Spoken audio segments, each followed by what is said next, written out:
RL Location Automobile. Pour toutes vos locations de voitures et utilitaires en Guadeloupe, faites appel à RL Location Automobile.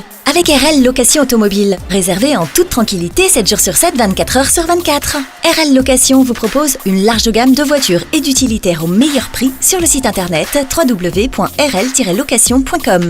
RL Location, c'est aussi l'assistance et la livraison. Pour tout renseignement, contactez-nous au 0590 10 66 87. RL Location Automobile, la location en toute simplicité. Martinique Actualité.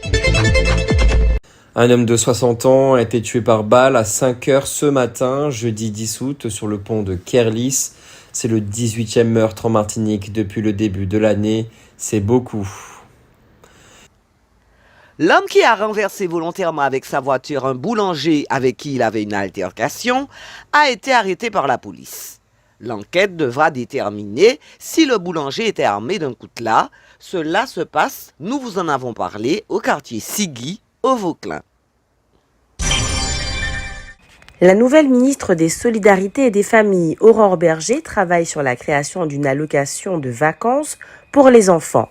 Cette allocation, appelée Pascolo, vise à aider les enfants à partir en vacances au mois de juillet et août. Actuellement, environ 1 enfant sur 4 en France ne part pas en vacances. Aurore Berger soutient l'idée des colonies de vacances, considérant qu'elles offrent des avantages sociaux, sportifs, culturels et environnementaux.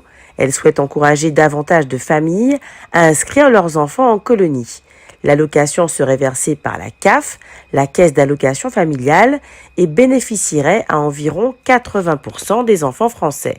Les familles ayant des revenus jusqu'à 4 000 € par mois pourraient en bénéficier. L'objectif est d'aider non seulement les familles à revenus modestes, mais aussi les familles de classe moyenne qui ont du mal à financer les vacances de leurs enfants malgré leur emploi. Ce Pascolo pourrait ainsi être mis en place dès 2024. Concernant les tickets de caisse, les établissements Leclerc ont mis en place un système simple qui permet aux clients de se passer du ticket de caisse en papier tout en ayant à leur disposition une trace de leur achat.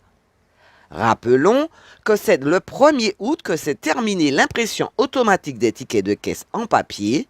Rappelons également que tout client à quelque caisse que ce soit, automatique ou pas, et dans quelque commerce que ce soit, peut obtenir un ticket de caisse en papier s'il le souhaite. L'association Force ouvrière consommateur, AFOC, fait observer que donner à un commerçant son adresse e-mail ou son téléphone pour recevoir son ticket de caisse, c'est de lui donner des renseignements dont il peut bien faire autre chose que d'envoyer des tickets de caisse. Il peut par exemple envoyer des messages publicitaires. Quant à l'Association des consommateurs de la Martinique, elle se dit très attachée aux tickets papier. La CTM, la collectivité territoriale de Martinique, et le CMT, le comité martiniquais du tourisme, ont décidé de lancer une campagne de communication pour bien faire comprendre aux Martiniquais que leur pays a été classé réserve de biosphère. Il s'agit d'exploiter ce label dans le domaine touristique.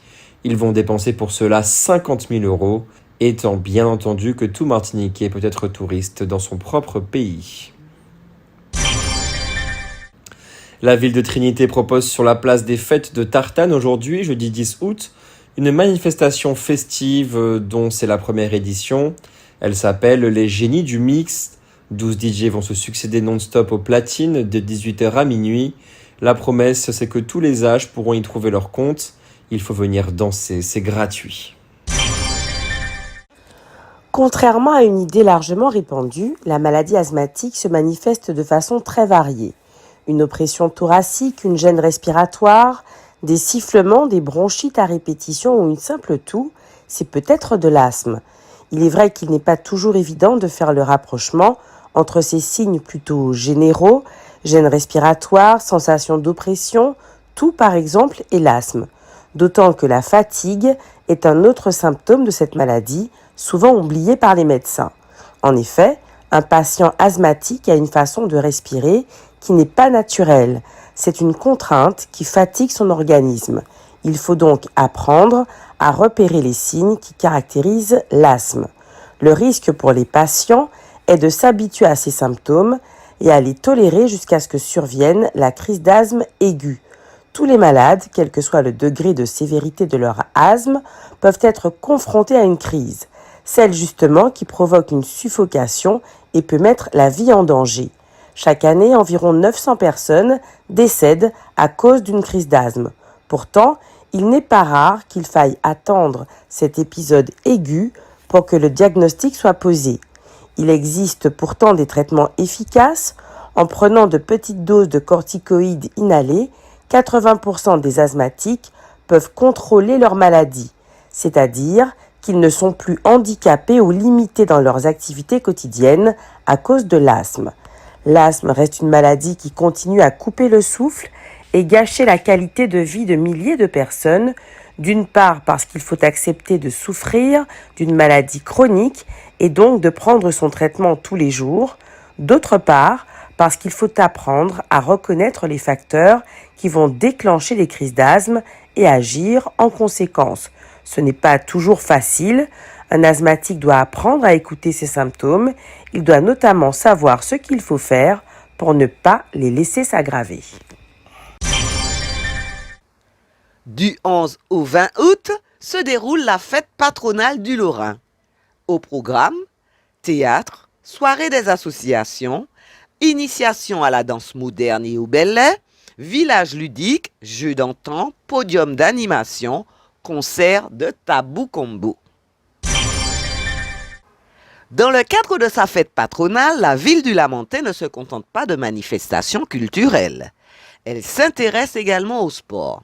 Ainsi, elle organise demain, vendredi 11 août, de 14h à 16h sur la place André Aliquer, le LAM Athlé.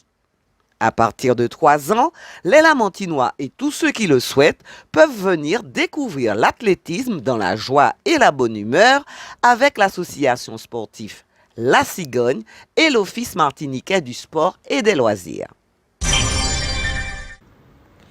Comme nous l'avions annoncé, une braderie a eu lieu hier, mercredi 9 août, à Lens-Madame, à Schellcher. Elle n'a malheureusement pas remporté le succès escompté, mais la ville de Schellcher a la réputation d'être une ville, disons, plutôt aisée. Il serait intéressant de voir comment serait accueillie une telle braderie dans les villes moins huppées. Une centaine de jeunes de moins de 17 ans qui ont participé à des centres de loisirs de Fort-de-France, du Lamentin, du Saint-Esprit et du François, encadrés par des danseurs et danseuses professionnels de la compagnie Kivuko, ont monté un spectacle qu'ils ont appelé Rebond Match chorégraphique, qui mélange l'art et le sport. Il sera présenté demain, vendredi 11 août, au Théâtre Autonome Marron à la Croix-Mission, à Fort-de-France. Depuis 5 ans, le Maroc est devenu un hub pour la cocaïne, bien qu'il n'en soit pas producteur. Le plus souvent, la cocaïne arrive en France par voie maritime. Elle voyage dans des conteneurs avec la complicité de sociétés de transport ou à leur insu. Les saisies de cocaïne dans le port du Havre sont passées de moins de 3 tonnes en 2019 à 11 tonnes en 2021. Les ballots de cocaïne peuvent aussi être largués en mer et récupérés par des trafiquants. Il faut savoir qu'aujourd'hui, 55% des quantités de cocaïne saisies à l'entrée dans l'Hexagone proviennent de la Guyane et des Antilles, où ont été mises en place des zones de stockage. Les trafiquants français installés dans les Caraïbes ont même créé une autoroute de la cocaïne par voilier. Notons aussi l'ouverture de nouvelles routes, plus récentes, interrompues par la guerre en Ukraine. La cocaïne était envoyée par bateau en Russie et en Ukraine, avant d'être acheminée par camion vers le marché occidental. Par ailleurs, l'héroïne fabriquée essentiellement en Afghanistan arrive en France via Milan et la Suisse. Enfin, les drogues de synthèse font l'objet d'un trafic très actif, en provenance en particulier des Pays-Bas et de la Belgique, devenus les principaux producteurs d'ecstasy au monde. C'est demain, vendredi 11 août à 11h, que le Lions Club de Saint-Joseph, équipe championne de la Martinique, va être opposé au Santos FC de Trinidad dans le cadre du tournoi des champions de la Caraïbe organisé par la CONCACAF. Le match se passe à St. Kitts et Nevis. Puisqu'on parle football, rappelons que c'est samedi à 3h du matin, heure de Martinique, que l'équipe féminine de France de football va rencontrer celle d'Australie pour le quart de finale de la Coupe du Monde. Outremernews.fr, le site de l'actualité Outre-mer, 24 heures sur 24 et 7 jours sur 7. Retrouvez la chaîne Outremer News sur YouTube.